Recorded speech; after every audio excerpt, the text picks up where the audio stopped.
All right, so knowledge of the holy. Tozer, I think this is his fourth book, if I'm not mistaken. But it's definitely after the pursuit of God.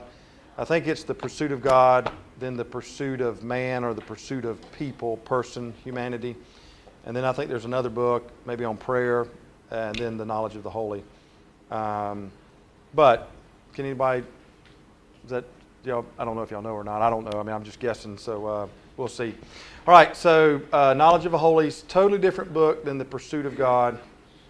But the goal, at least, or the purpose in Tozer writing the book is similar. I mean, all of Tozer's books, for the most part, stem from this idea. He wants a different quality of Christian life.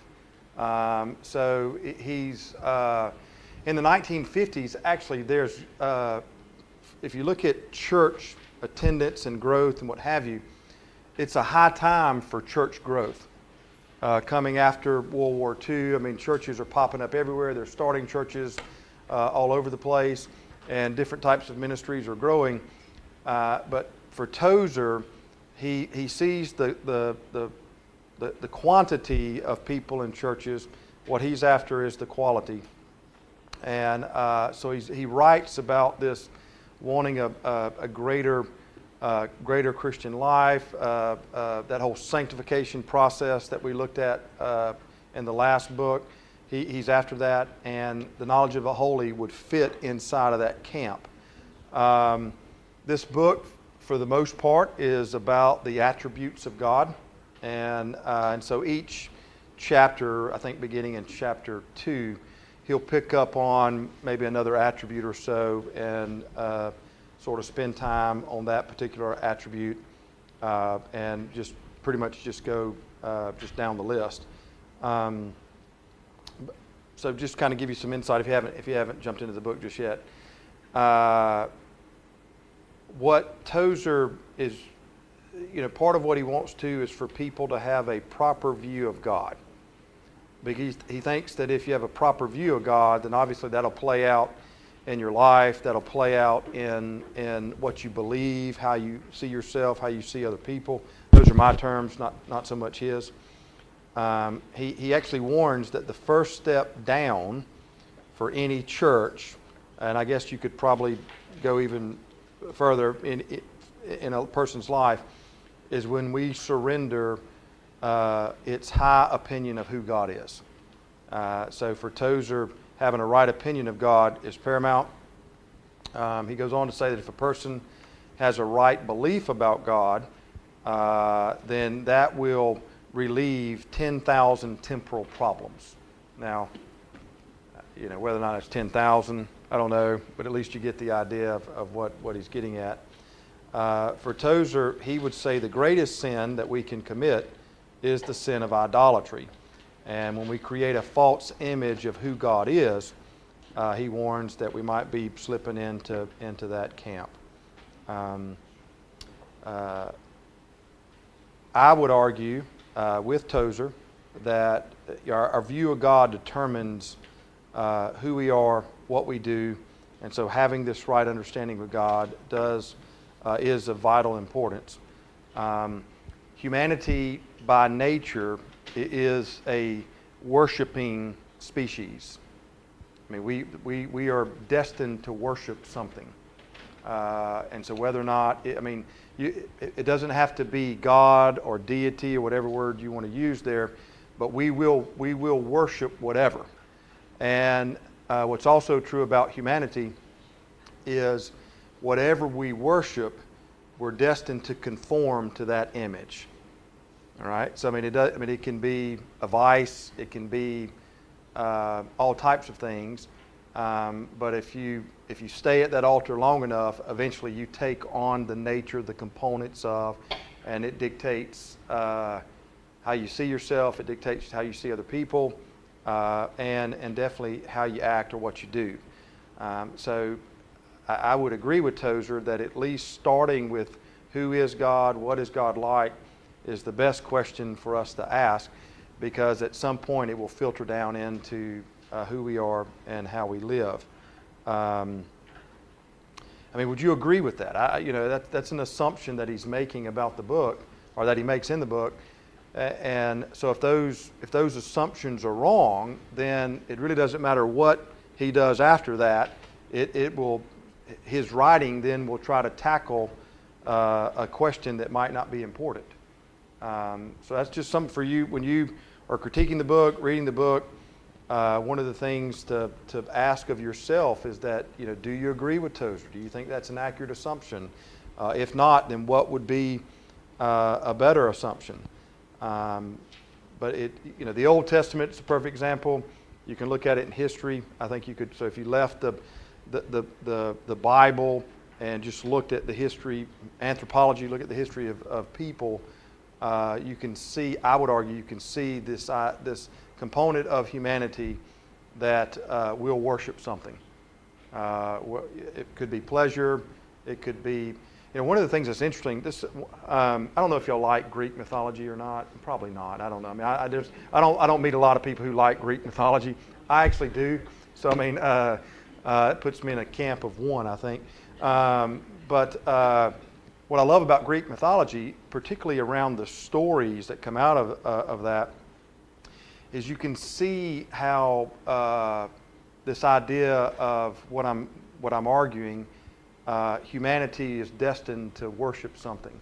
And someone told me this years ago, and it might have been a preacher that I've just picked up along the way, but I like it, and I've said it as well. The difference between the ancient world and the world that we live in today is the ancient world was more honest. If they wanted to go worship something, they just went down to that temple, because they had temples everywhere. And they could be to anything and everything, and you just went and worshiped at that temple, and it is what it is. We don't have that in our society, but we still bow down at all types of things that exist inside of our culture. I mean, I want to read during a Bible study when not every year that if you wanted to get a glimpse of what you are probably worshiping, make note of the first thing you think of every morning when you wake up. right, It could be disturbing. sure, I realized I was worshiping running. right. Well, all right, so, What to wear, well, I mean, That's not my guide. so if we were to make a list, I mean, I would, all right, so the statement was, if you want to pay attention to what's really important, what you worship, think about what do you think about when you first wake up. That's not a bad thing. To broaden that, I would argue, just pay attention to what occupies your mind and thought, whether it's the first thing or not, and where you spend your money. I mean, I'll give you an idea with where, I mean, time and money inside of our society are neutral, okay? Which means they're not inherently good or inherently bad or evil. They're neutral. But how a person uses time and money does tell you what their priorities are, because it tells you what's their important. And so, I mean, if you really want to pay attention to what your priorities are, now I would argue then from your priorities tell you to some degree what you might worship, because you're spending your time there. That's what you're devoting your energy to. Yeah, that's about right. I mean, I wanted to tell you too, Shane, that when you had challenged us to not look at our phone first thing in the morning, right, I took that challenge. Sometimes I'll have to, after a while, I'll be looking for it for some reason. I have to go find it. right, I can't do that anymore. sure. That was the best thing you ever told me. Well, so like say Advent or Lent, which are seasons that are designed in the year for times of preparation. Now, you don't have to be just glued to those two different seasons. But the discipline of fasting, I think I talked a little bit about this last week. We normally associate that with food or drink and what we're consuming, but that's okay. I would argue that maybe the greater fast would be where if it is like your phone or your TV or I mean I don't know what you do. So I mean, but whatever you do constantly, then go through a period of time where you purposefully do not do that. and just see what happens. Now, and you need a period of time, like maybe 30 days, 40 days, 2 months, something like that. Because the first week or two, you're going to have all kinds of anxiety because it's a change of behavior. And I've found myself whenever we go through a period of fasting, I'm looking for it. I'm looking for either whatever it is that I'm doing. And so it'll take a couple of weeks just to get past the anxiety. It's like someone trying to quit smoking. If you talk to someone who's trying to quit smoking, one of the issues is not just the cravings, but it's what do they do with their hands, because they're used to holding something in their hand. And so what counselors or people tell them is, just carry something. And so they'll carry something in their hands or what have you, just because it helps with the mental desire of I'm used to holding something in my hands. So the first couple of weeks is you got to get used to not holding something in your hands, and that's so the prayer time of that is, God, I want to do this. Help me not do that. All right. So, but then once you get past that to where there's a comfort level of it's not the new normal, but at least it is the new normal in that period of time, then the real work can begin of what can I learn from withdrawing. My anxiety levels, are they different? Are they changing? What have you. We did a study, gosh, I don't know when, probably that's a couple of years ago. It was a John Ortberg, who's a Presbyterian minister out in California. I think he's a pretty smart guy. And he wrote a book called It All Goes Back Into the Box or something like that. And it came out of a sermon series that he did on the game of life. You remember that game, Get Life? Maybe not, maybe. All right, so you spin the little thing, and you're in the little car, and you drive around, And we played that. We have that game in our house, right? So the game of life, the creator of the game, the designer of the game, wanted to teach I think it was either his children or his grandchildren, how to save for retirement, because the end of the game, you drive up into the mansion, right? And but Ortberg designed a sermon series about what really needs to be in the box in your game of life, and it's a good study. But part of this is where I'm going long. Let me take the long way to explain this. He's interviewing people in his church, whatever, and there's this hotshot web guy out in Silicon Valley that's in his church, and he sort of just lived off the publication of this magazine that's sort of a local magazine out in Silicon Valley, that of who were the, well, hello, how are you doing? Well, that is so, this is our elf. Can you wave? Look, there are people who are watching you on TV. Can you wave to them? Can you wave to the camera? Yeah. Can you say Merry Christmas? Merry Christmas. All right. Yeah, good job. Thank you. It's too kind. Yeah, look at this. So we, Mrs. Claus and her elf delivered about 100 of these, I think. It was downstairs. So that's part of what they do for the preschool. Yeah, thank you.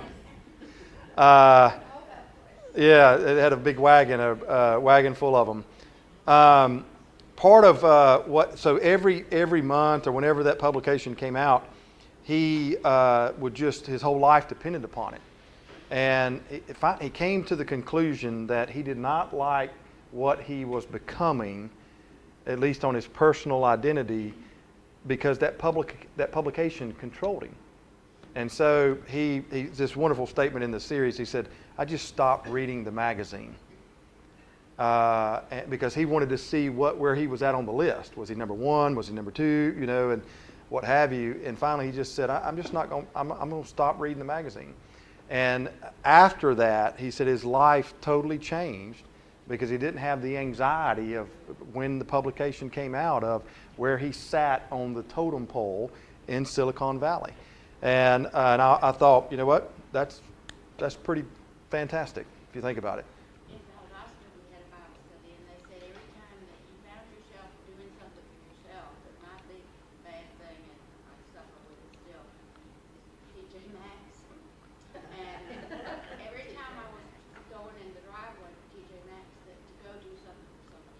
Right.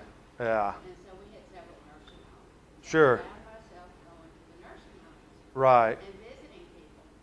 I want to go in there and buy something to take to them. Right. I control myself. Uh, Go visit.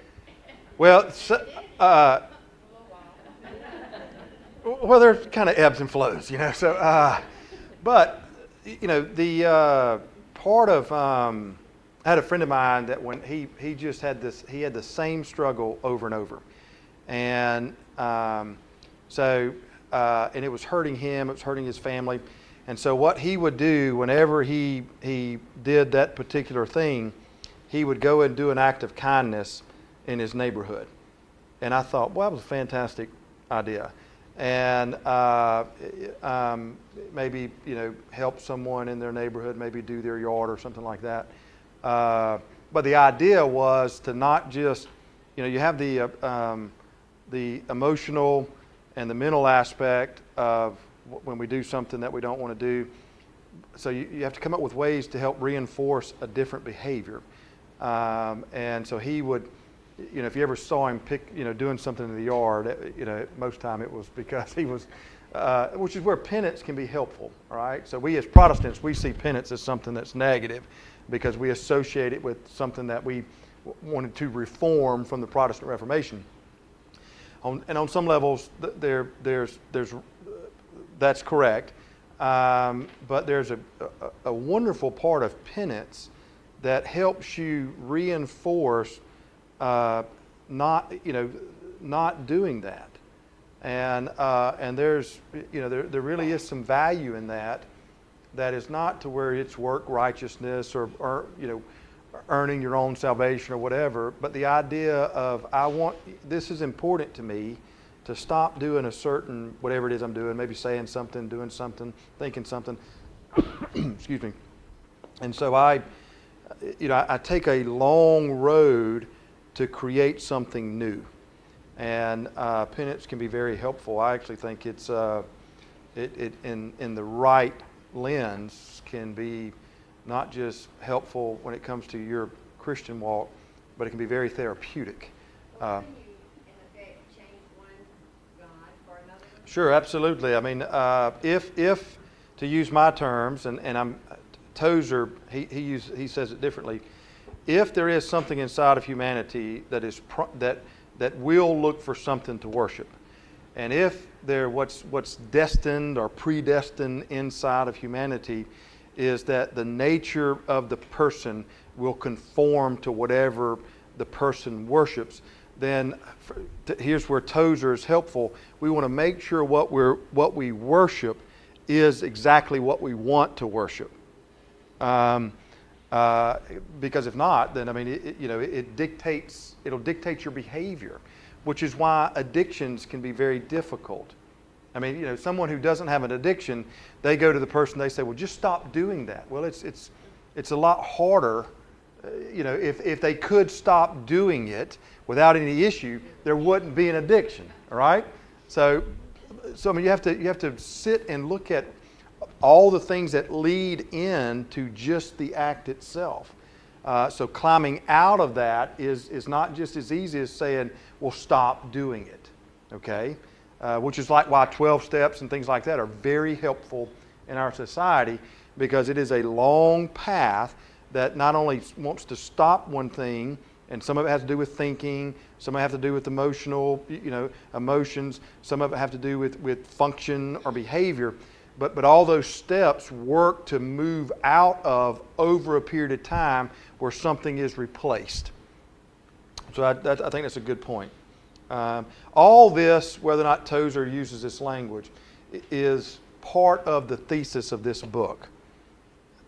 We want to make sure we're worshiping, God, and we want to make sure that we don't settle for something less under the name of God, if that makes sense.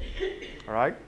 So good question. So when you read this book, that's exactly what Tozer is getting at.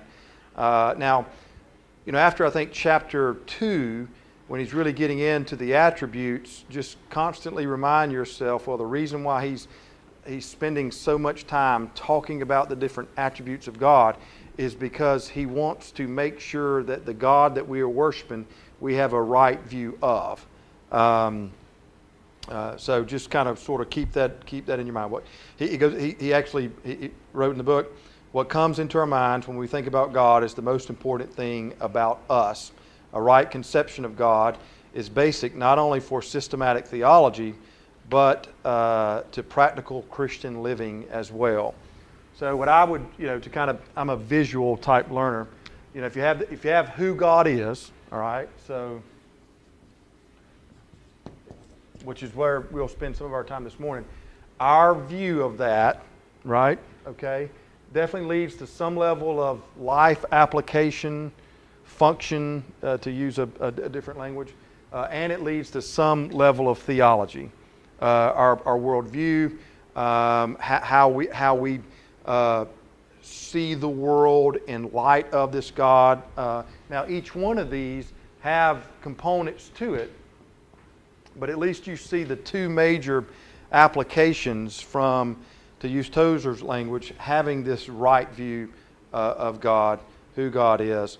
So he'll spend, I think, the first two chapters, he's trying to sort of get the reader to get the mind around this whole concept right here. So if you haven't read chapter 1 or chapter 2, which is okay, just know that's kind of what you'll be diving into. For instance, having the right view of God, Tozer would say, when it comes to our theology, definitely helps us in how we worship.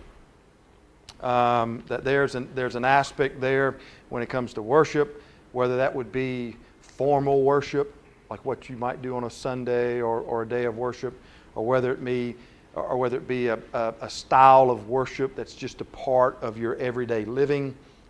He doesn't really go into the description or the definition of worship, but I mean, I would assume he's talking about formal worship to some degree. But it also says it helps us in our practical living as well. So let me stop for a second and open up to see if there's any questions or anything that's unclear, at least about the thesis of the book. All good? All right, fantastic. Wonderful. Okay. All right, so anybody from Team A over here? Yes, ma'am?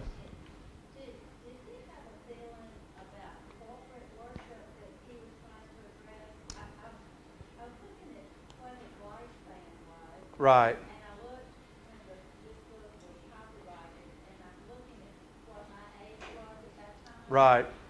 And I'm wondering, of course, I don't know when he actually wrote it, but Yeah, looking at he corporate did. worship, Right. has a thought, because he said that people don't read St. Augustine, and Right. so he's trying to bring us at that time up to speed of the things that we do not have a chance to read.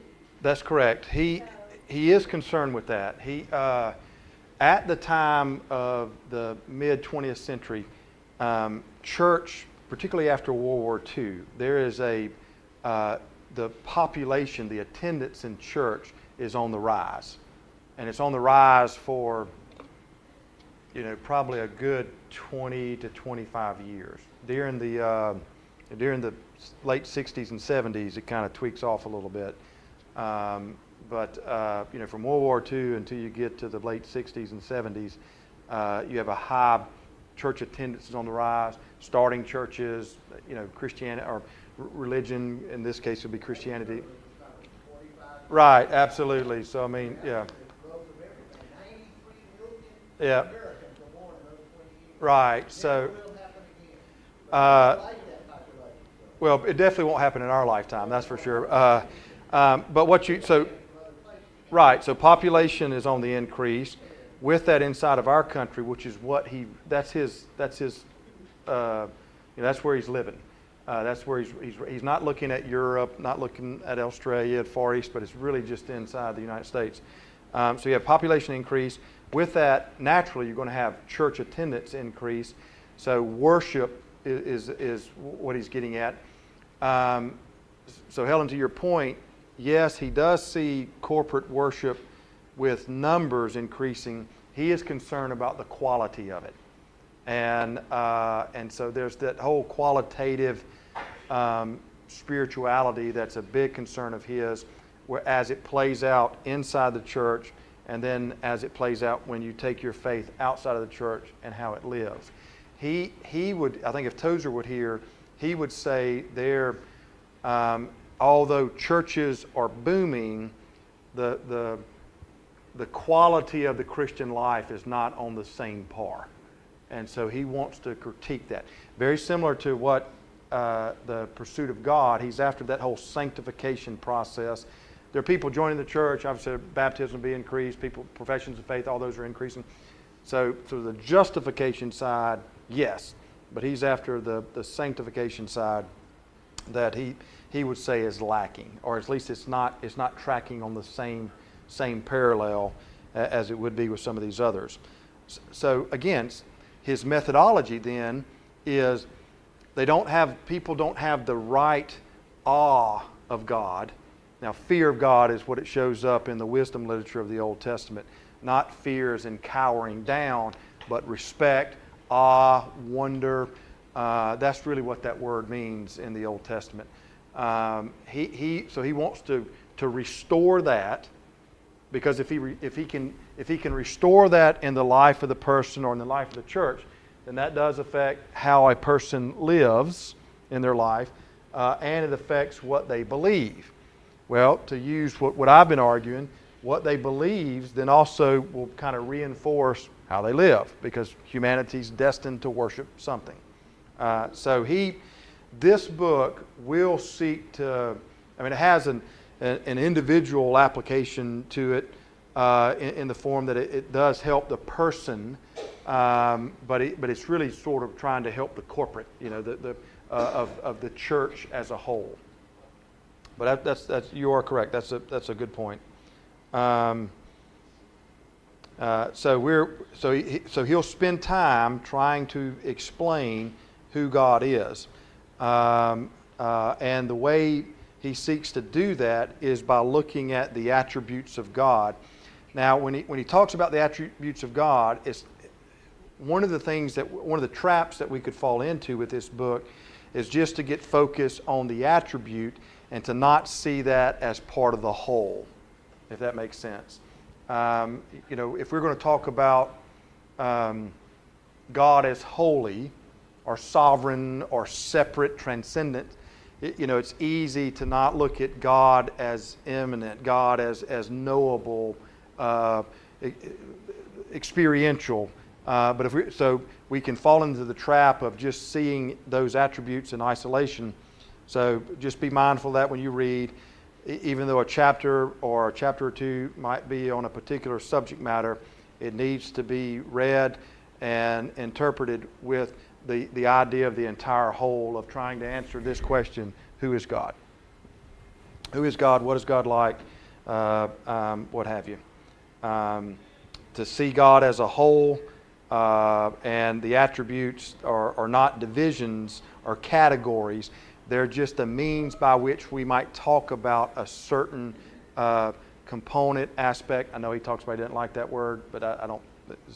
For our teaching purposes, we're going to use that to see that as part of the whole and not the end game. As the pitfall for theologians, philosophers, is when we to take an attribute of God and just leave it as it is, not seen as the whole, and to just sort of talk about it, but then not to try to make application of life.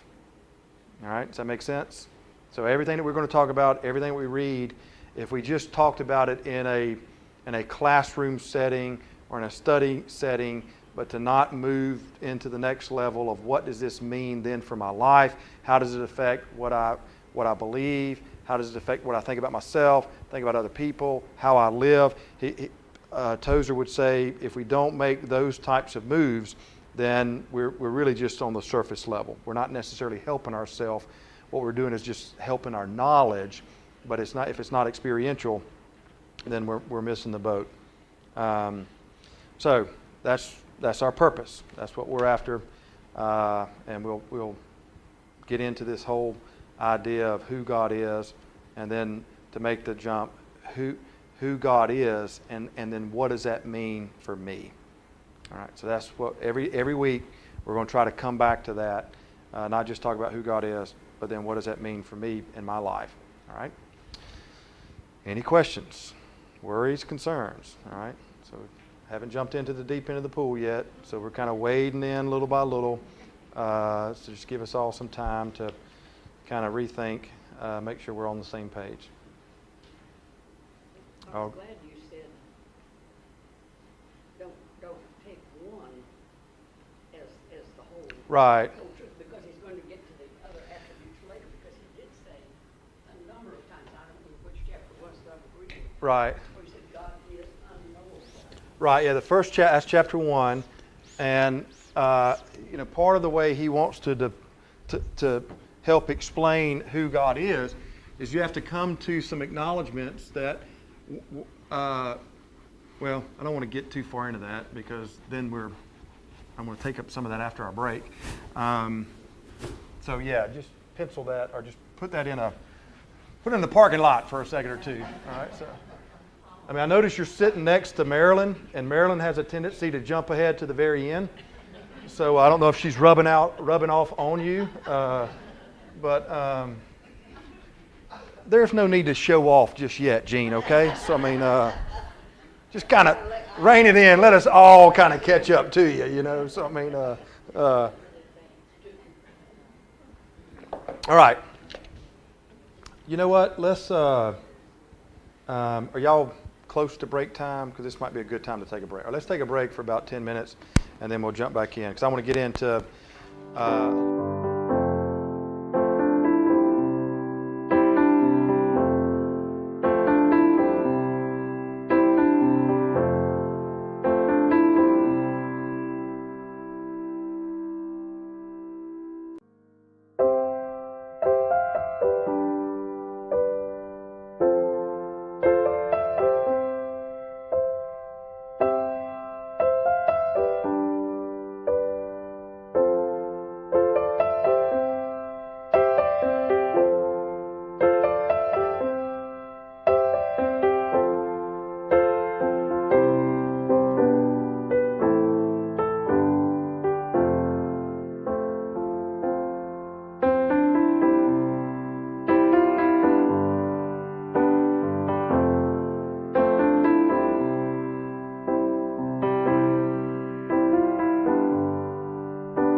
He is.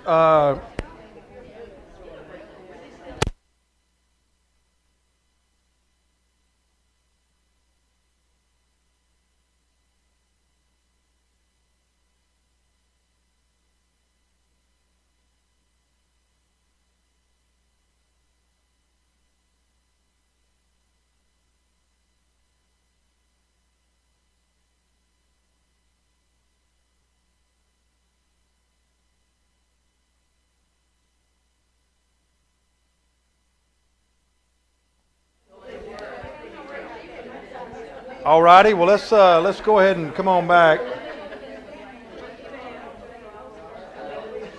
What's that? Yeah. It's kind of meandering way.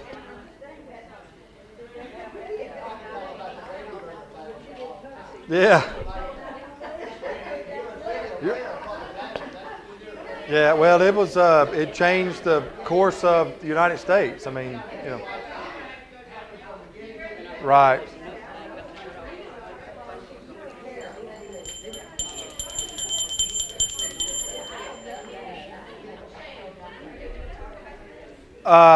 Ezekiel, yeah, I'm getting.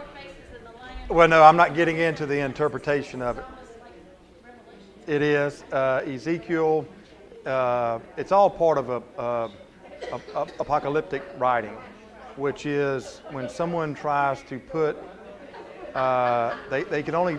They're trying to summarize what they see in language that they know, but what they're seeing is beyond the language that they know. So. So that's, and it's for the purpose of encouragement of people. But yeah, it's the style of writing. Certain books of the Bible have its own genre, and Ezekiel, the second half of Daniel, Revelation,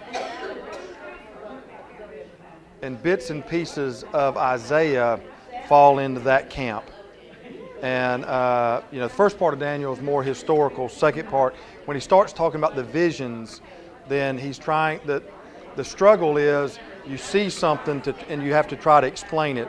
Well, you're limited by the words and the culture that you come out of, and so which is why when you seek for biblical interpretation, it's all over the place of what that means. You know. Mm-hmm.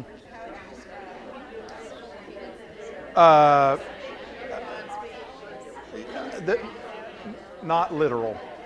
I would not see that as a literal interpretation, because he's just going by what he sees. I mean, now he's describing God and what he sees, but I mean, I don't think God has wheels. That I don't know. Yeah, well, it's. I would argue it's more pictorial and a little bit of figurative than it would be literal. I mean, because he's using like wheels, things like that. I mean, whether or not God has wheels, and whether or not the throne is. Yeah. So I mean, we actually have that all archived. We did that. Not trying to you want to like watch it, but John and I taught Revelation. It's a long time ago. Beth Moore probably. Right. There's three camps of Revelation.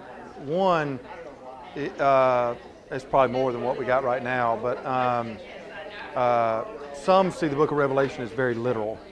And that is in the history of interpretation of the book of Revelation, that's very late, like 1920s.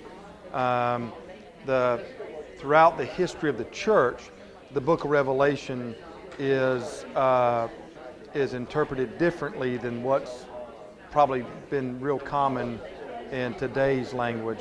Yeah.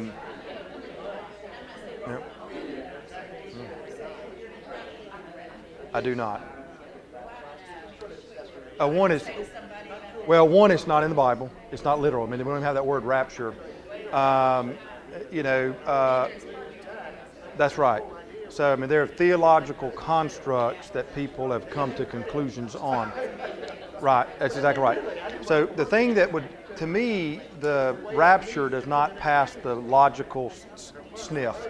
I mean, it just, And why would people who, like at whatever time the rapture comes, why would they get a free pass when everybody else for the history of Christianity did not? So, I mean, that sounds kind of arbitrary to me.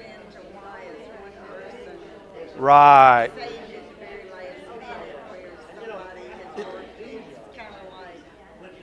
Well, but the rapture is 100% God, though. All right? So, I mean, it's not that you can make a case from what you're arguing that at least there's some level of response that the person has, whether it's at the end or whether it be at the very beginning.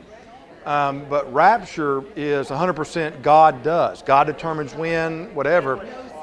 Right. So, I mean, basically it's who just happened to have that lottery ticket compared to the others who did not. So, to me, it makes God inconsistent. All right, so that's a struggle for me. At the same time, if you look at the history of how apocalyptic writing has been interpreted, and you stay within that, then it doesn't really present itself as to be a literal interpretation. So numbers are figurative, things like that are more figurative than anything else. I think what John is writing, we have a new emperor at the time that John is writing. The new emperor is inherited a failing empire. So he cannot raise taxes, he cannot go to war, which has normally been the Roman way that emperors have kind of united everybody. So the only way that he can unite is through religion. So what he does, he creates himself as the emperor deity, which has normally been reserved for the emperor who died. What he's doing is, I'm not waiting until I'm dying. I'm the new guy. I've got some problems with the empire. I am God incarnate. Well, John on Patmos, he's in prison. He writes to encourage the church to don't falter. And so he says the same thing 3 different ways. All right, you have the bowls, you have the trumpets, you have the seals. They're saying that he says the same thing 3 different times, and when it's finally over, then it's what he's trying to encourage the church is to say, don't be unfaithful, be encouraged, because this new deity cannot touch the deity that you ultimately worship. And this deity can put his finger in fallen Babylon whenever he wants, which is when you get to the end of the book of Revelation, it's like God just says, I've had enough of it. It's over. And fallen Babylon crumbles. All right? So and all throughout the book of Revelation, fallen Babylon is trying to push against the kingdom of God, and it can't. So, I mean, it's almost like he's writing in Old Testament language. God, you've got this little chihuahua that's trying to fight a Saint Bernard. And so whenever the Saint Bernard's had enough, he just, backhands the guy and it's over and done with. So I would agree. Yeah, I agree. All right, so let's go ahead and I'm on. All right, good. So we're going to jump back in to A.W. Tozer. And so again, Tozer would argue that we've lost the majesty of God, and that affects a loss of the spirit of worship. At the same time, he also says the ability to withdraw inwardly, to meet God, to adore God, and personal reflection, personal silence. He said we've lost that. To Helen's point, although church years are growing at the time of the writing, for Tozer, they're not growing in quality of faith. And so that's his concern.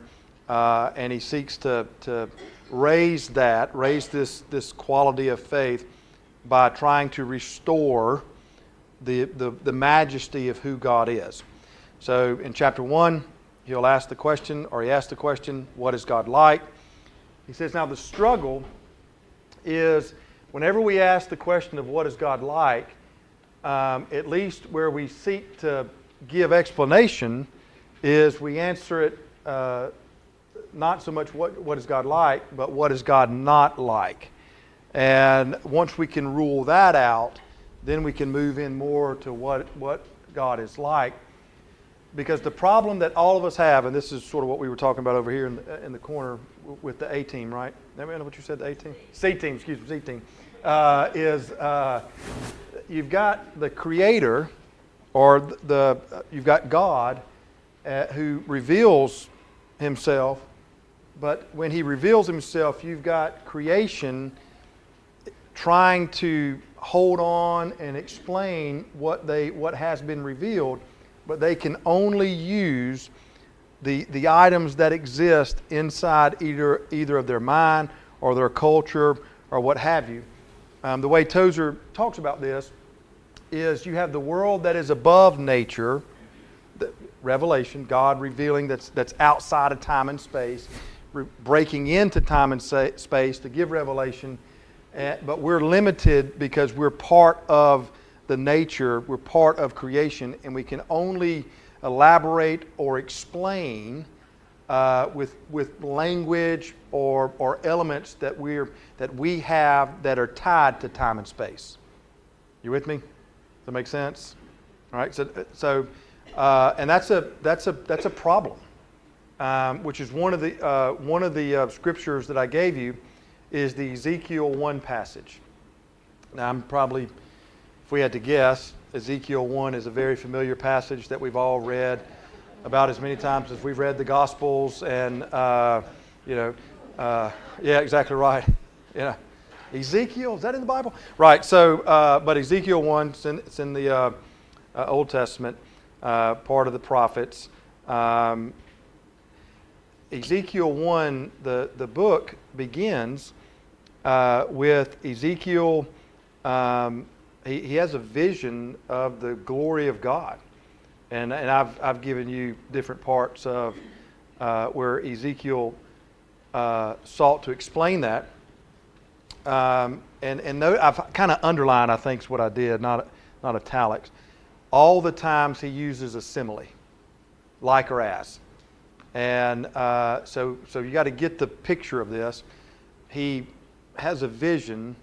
Now, people always ask whenever there's a vision, is it something that is it an outside thing that they're like watching, like you go and watch a ball game, you're sitting in the stands and you're watching it, or is it something that happens inside their mind, kind of like a dream? We don't know. I mean, no one's ever going to know that, all right? And so to ask that question is asking a question that can never be answered. That's it's like people hearing from God, like the voice of God. I'll speak first person. There's only been 2 times in my life that I would say definitively heard. Now, whether or not that was an audible language, probably not. I don't know. But what I processed was like if you said something to me and I processed it that way. It was that clear. All right? So whether or not it was audible, as if you're hearing my voice, I make a sound, that sound waves travel through the air, it hits your eardrum, it vibrates your eardrum, and from that, out of your what you've learned, your culture, your life experience, you form thoughts, right? That's communication. Whether or not it was that or not, have no idea. And I don't really care if it was or it was not. That's not the important question to me. Now, in the Old Testament and in the New Testament, when they talk about God speaking, sometimes it is inside the person, to grant me that language. Sometimes it's not, because it talks about other people who did not hear, process it like thunder and things like that. I don't know. I mean, we're never going to know, okay? Part of it is you can only go by the evidence that you have in Scripture and personal testimonies and things of that nature. And so it might create it's a possibility. And so then you want to ask the question, what's the greater probability? And sort of hopefully just be comfortable there. But the idea of whether or not it's an audible voice or not, have no idea. Okay? And whether or not Ezekiel is sitting on the 50-yard line and he watches this, or whether or not he is in personal reflection, maybe in prayer time, and whoops, that could be detrimental to my health, or whether or not it's sort of like this dream that becomes very clear for him, we do not know. All right? Now, if that's a deal breaker for you, then the best thing I can point you to a couple of books, because what you're really after then is the reliability of the Bible and the canonization of the Scriptures. Word of advice: pack a lunch.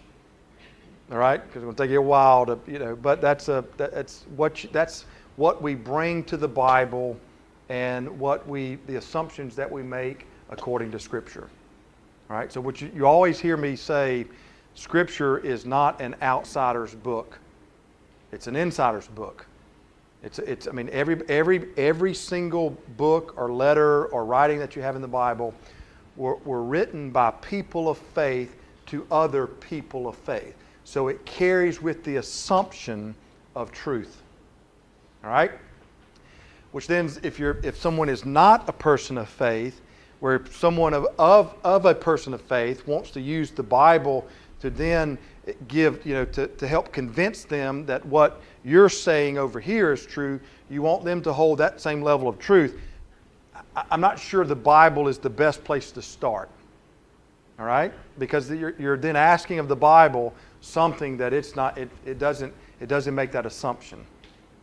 All right. So there are some examples inside the Scripture where Paul talks about something. He doesn't talk about this in terms that I do, but when he's in ministry, he doesn't start with the Bible. He starts with someone having a personal experience with God. From that, they become insiders. From there, then he talks about the Bible, or what we would know as the Bible, Old Testament, and things of that nature. So that's not in the text, okay? But to some degree it is, because what Tozer will acknowledge is when we're trying to answer this large question, what is God like? Who is God? And to some degree we have to take off the table what God is not. And then we have to acknowledge that whenever we talk about who God is, we're doing the best that we can with what God has revealed to us, but we have to acknowledge that this is revelation by nature, is something outside that now comes inside to reveal, and the people who are inside can only process it from being inside. Does that make sense? Which means, here another example would be like this. If you came to the Green family Christmas dinner, which you do not want to do, all right? However, if you did, you might, to some degree, you would have to acknowledge that some of the traditions are unique just to the Greens, and some of the conversation might have a long history that are tied to just being the Greens. You might have some level of understanding because it might be similar to your holiday tradition, but you would be an outsider just watching from insiders. Same thing here. Okay? So whenever we talk about this, we always have to have as a small asterisk, not a big asterisk, a small asterisk, that we are seeking to find explanation to what has been revealed to us. That is what Ezekiel is trying to do. So when you read it, it's very descriptive language. Now, whether or not it's literal, as in 100% literal, probably not. Because it talks about the throne having wheels. All right. Maybe God does have wheels. God drives around on a car in heaven. I don't know. We just don't know. Describing the beast, the different faces, and how some terms, some don't, have all these wings. Sometimes they're flapping, sometimes they're not. Whether or not that's a constant literal, I don't know. What he's doing, Ezekiel was also so Ezekiel comes onto the scene at a time after the captivities. And he's one of the main reformers of Israel after the captivities. Now think back to I know you love Old Testament history. This is after the northern kingdom, after the southern kingdom. If you got northern kingdoms, the Assyrians, southern kingdoms, Babylonians. Eventually, the Babylonians, you got Persia comes in, takes over the Babylonians.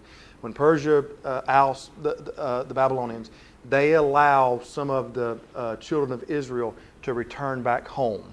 All right, you got Nehemiah. All right, so Nehemiah comes back with the king's blessing, and he rebuilds the wall.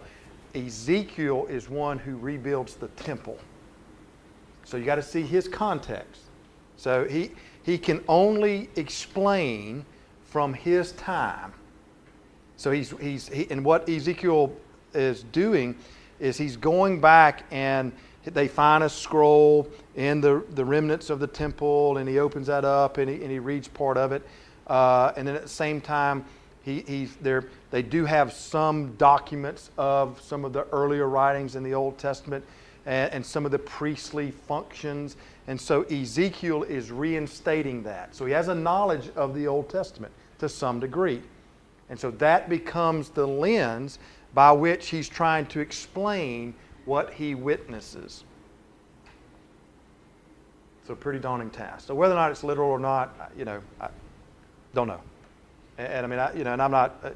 Their best advice: get you 5 commentaries on the book of Ezekiel, and you can kind of because you need to look at the language and things of that nature. So I mean, but I mean, I don't know if that's the right question. We're not going to get into that right now. So I appreciate that, but I mean, I'm just giving you an example of Ezekiel chapter 1 because Tozer mentions that in chapter 1. And I'm not trying to cut anybody off. The reason why we're not going to get into Ezekiel chapter 1 because we don't have enough time to get into Ezekiel as a whole. And I'll give you a thumbnail sketch. All right, so both Isaiah and Ezekiel have similar functioning in their book. The beginnings of their book have to do with what they see, have an image of God. It's to some degree like a call to ministry, and then that kind of influences everything they do going forward. So this is Ezekiel. His feet are being planted in what his task will be, and it starts with the vision of who God is. Now, the reason why Tozer acknowledges Ezekiel 1 is again, what is Tozer trying to do? Let's reestablish the majesty of God because that influences everything that we will do. Ezekiel as a person, his ministry starts with the majesty of God, chapter 1, and then the rest of the book is how that becomes burned into his heart and into his life, and so it affects what he believes and it affects how he lives. That's why Tozer uses Ezekiel chapter 1. But we don't have enough time to get into, what those, there's like 10 or 15 likes looks like, like this, fire, burning, wheels, all this descriptive language. We just don't have enough time to get into that. I mean, we would need to tackle Ezekiel throughout this school year, and don't have enough time in 5 minutes. So, but I just want to give you an example of this concept. Now there are others. Book of Revelation, second half of Daniel. All right, first half of Daniel, everybody likes, real easy to process. Just Daniel living. He's been deported. He's living in a foreign place.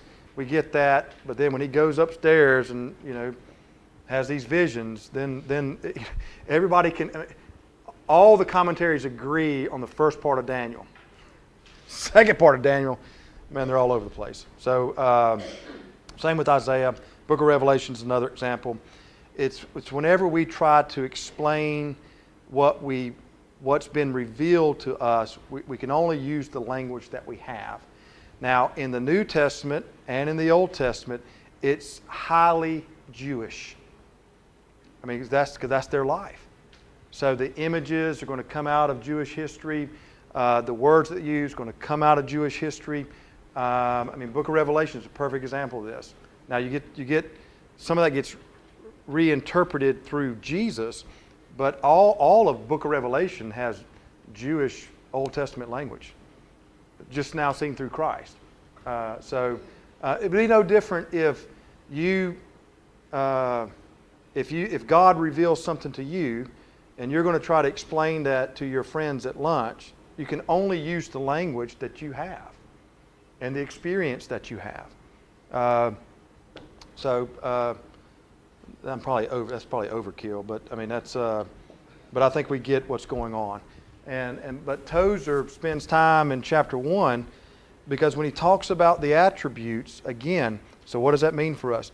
We can only seek to explain what has been revealed to us by the language that we have, by the experience that we have, by our knowledge, our intellect that we have. So we have to sort of just always keep that in the back of our minds, which means there might be limits, right? So if God is beyond time and space, indescribable to some degrees, it is above nature, natural world, and we are part of nature, natural world, then there's going to be at least some level of variance of when we try to explain exactly who God is. Now, I'm going to stop for a second. Does that scare you? Wow. I am very impressed. Y'all all get A's, dead serious. Y'all all get A's for today. Because most conservatives, and y'all all are conservatives, whether you know it or not, you all are evangelical, whether or not you're familiar with that term or not. I've been around enough, I can promise you are. Evangelicals love the certainty. The certainty. I got to explain God to the last little iota of thought. We like it. We don't like mystery. Why? What does mystery have? Mystery has gray. Yes, we do. Let me tell you, most conservative theologians, most evangelicals, we like certainty. We like clarity. We like black and white. Now Tozer gives us Tozer gives us a little bit of he gives us a little shout out. Thankfully, I'm glad he acknowledged us. He said the reason one of the traps that we can fall into, and because there's limits, we struggle with that because if there is not any gray, then in our mind, this is what Tozer says, God is controllable. Where's my book? All right, here we go. We'll find the exact quote. Now, not in the or God is predictable. Maybe that's a better word. He uses controllable. So let me find the page. Yeah, I think this time we're all on the same. We all have the same book. I think it's in chapter 2. Well, Shane. Here we go. Page 8. 1, 2, 3, fourth full paragraph. Left to ourselves. You see that? All right. So read that. Left to ourselves, we tend immediately to reduce God to manageable terms. All right. We want to get Him where we can use Him, or this is really the second part of this sentence is important, or at least know where He is when we need Him. It's controllable. Of course, he acknowledges that we want a God we can, in some measure, control. And that's there's something to humanity that wants that. Evangelicals love the certainty in theology, and so are you raising your hand? Or okay? So when we seek to explain God, we really don't like the little small asterisk where we have to say, yeah, but there might be some level of gray in it, because what is above, we're trying to explain, and we're below. So just, if that's not an issue, then fantastic. Y'all are y'all, we're just going to leave Tozer and go into something else. I mean, there's really no reason for us to even read the rest of the book. I mean, There's that line in the Psalms that says that his ways are as high above ours as the heavens above the earth. right. And if he was the size that we are, then, he could be God. Well, that's Tozer, chapter 2. That's exactly what Tozer is saying. But the task of explanation, or the task of answer or defining who God is. Now, we do have aids, Scripture, Revelation. I mean, there are ways that God has revealed Himself to us. But again, we have to acknowledge that even with the biblical writers, that there has to be some degree that they can only take what they saw, witnessed, experienced, and process that through what their culture, their time, their language is. Okay? And which means then we're not in that same culture, time, language. And so when we read and interpret, there's going to be a little bit of variance there. But even in the description of that, there might be a little bit of variance in the original writing of it. Because of what is above, people below witnessed, and then they can only use the tools that they have to do it. And so so there's a level of that we have to be, I would argue, at some point, to become more comfortable with mystery. Didn't we learn in the other book that faith is belief Right. unseen? That's right. He would say faith is the organ, one of the organs of comprehension and understanding. Love, to experience God's love, is the organ of. I used experience. I have to use experience twice. He says love is the experiential organ to understanding God. But again, faith is a part of it. But faith, even though faith might long for certainty, the best we can hope for is the highest probability. For instance, resurrection. How many of y'all were there, witnessed it? Now, some of y'all are going to go with me to Israel in February. Guess what you're going to see? 2 different places. Now, one is more historical. They have the Church of the Holy Sepulchre is built on it. But there's this other one that you can go and witness, that there's a minority case that maybe that's the place, right next to a bus station, which is interesting. So we can take the evidence that we have, create the highest probability. That means that it's not just blind faith where you just kind of hoping in the wind, but at least have enough to where it is an educated, high probable action. But that still has a little bit of gray. All right. So now, what's fantastic about God, and we're going to close on this, and this is why I mentioned the issue with Paul earlier. Paul didn't start with the Bible unless he was talking to insiders. He started with that experience. What is fantastic about God is God doesn't stop being this one that reveals above nature coming into nature, so that people experience that God has this ability to break into time and space, more specifically to break into a person's life to bring transformation. If God could not do that, then we're just at the whims of whatever. The fact that God can do that, I think, puts Christianity in a place by itself. Because it's not so much people trying to reach up as much as it is God trying to reach down. That's a big difference. And that's also what separates Christianity from other world religions. And it's one of the reasons why I'm a Christian. But yeah, I long for certainty. All right, that was a big deal for me becoming a minister. Is I thought, man, I don't want to be a liar.